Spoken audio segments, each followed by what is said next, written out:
29 June মেয়াদ শেষ হয়েছে 13টি পুরসভার।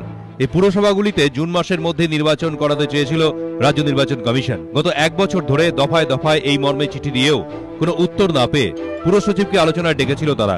প্রথমবার আলোচনা এড়িয়ে যান পুরসচিব। এরপরই কমিশন কথা বলে মুখ্য সচিবের সঙ্গে। তার হস্তক্ষেপেই পরে আলোচনায় বসেন পুরসচিব। বৈঠক হলেও এই মর্মে সাড়া দেয়নি রাজ্য সরকার। শেষ পর্যন্ত জুনের শেষ সপ্তাহে সরকার কমিশনকে চিঠি দিয়ে জানিয়ে দেয় 7ই সেপ্টেম্বর পুরসভাগুলিতে ভোট চায় তারা।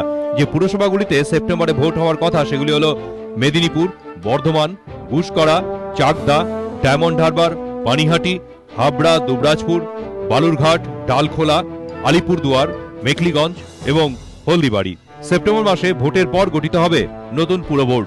তার আগে এই পুরসভাগুলির কাজকর্ম চালিয়ে নেওয়ার জন্য পুরসভাগুলির সিইও বা মহকুমা শাসককে দায়িত্ব নিতে বলা হয়েছে। পুরো আইনে প্রশাসক বসানোর সংস্থান থাকায় এ নিয়ে কোনো জটিলতার মুখে পড়তে হচ্ছে না সরকারকে। কমিশন সূত্রে বলা হয়েছে, সরকার 7ই সেপ্টেম্বর ভোট চাইলেও মেদিনীপুরের এলাকা পুনর্বিন্যাসের কাজ এখনো না হওয়ায় ভোটের দিন তারিখ কিছুটা পিছিয়ে যেতে পারে। এমনকি পঞ্চায়েত ভোট নিয়ে সংশয় তৈরি হওয়ায় পুরো ভোট ঘিরেও নতুন করে সংশয় মাথাচাড়া দিচ্ছে বলেও মনে করছে ওয়াকিবহাল মহল। দীপক ঘোষ, এবিপি আনন্দ, কলকাতা।